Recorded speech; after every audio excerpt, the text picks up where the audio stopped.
پیارے بیٹے، آج میں آپ کو ایک بادشاہ اور حجام کی ایک بہت ہی سبق آموز کہانی سنانے والا ہوں۔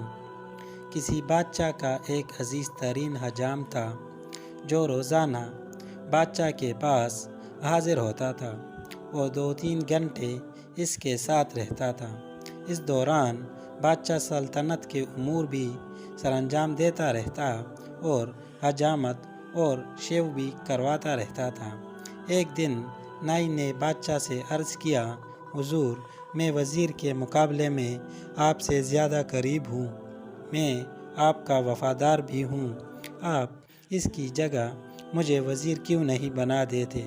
بادشاہ مسکرایا اور اس سے کہا، میں تمہیں وزیر بنانے کے لیے تیار ہوں، لیکن تمہیں اس سے پہلے ٹیسٹ دینا ہوگا۔ نائی نے سینے پر ہاتھ باندھ کر کہا، آپ حکم کیجیے۔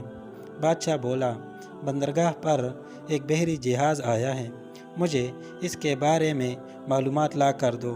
نائی بھاگ کر بندرگاہ پر گیا اور واپس آ کر بولا، جی جہاز وہاں کھڑا ہے۔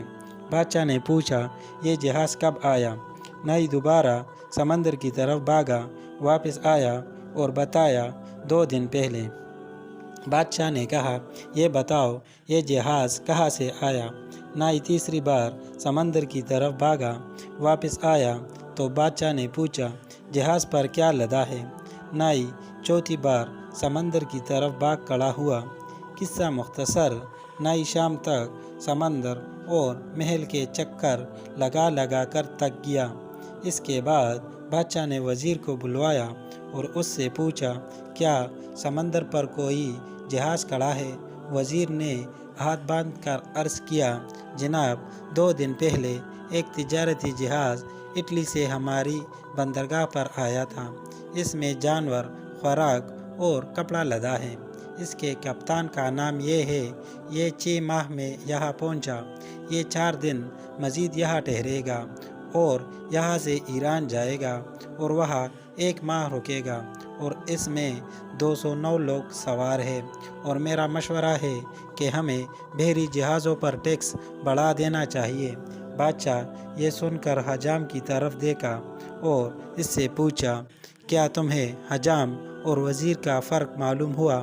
حجام نے چپ چاپ استرا اٹھایا اور عرض کیا، جناب بادشاہ سلامت، قلم چوٹی رکھو کہ بڑی۔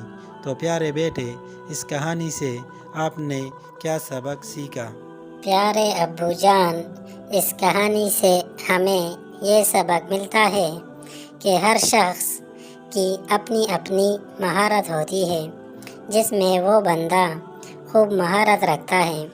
اس لیے جس کام میں جو بندہ مہارت رکھتا ہے اسے وہی کام کرنا چاہیے، کیونکہ اس کام کے کرنے سے اس انسان کی کامیابی زیادہ ہے۔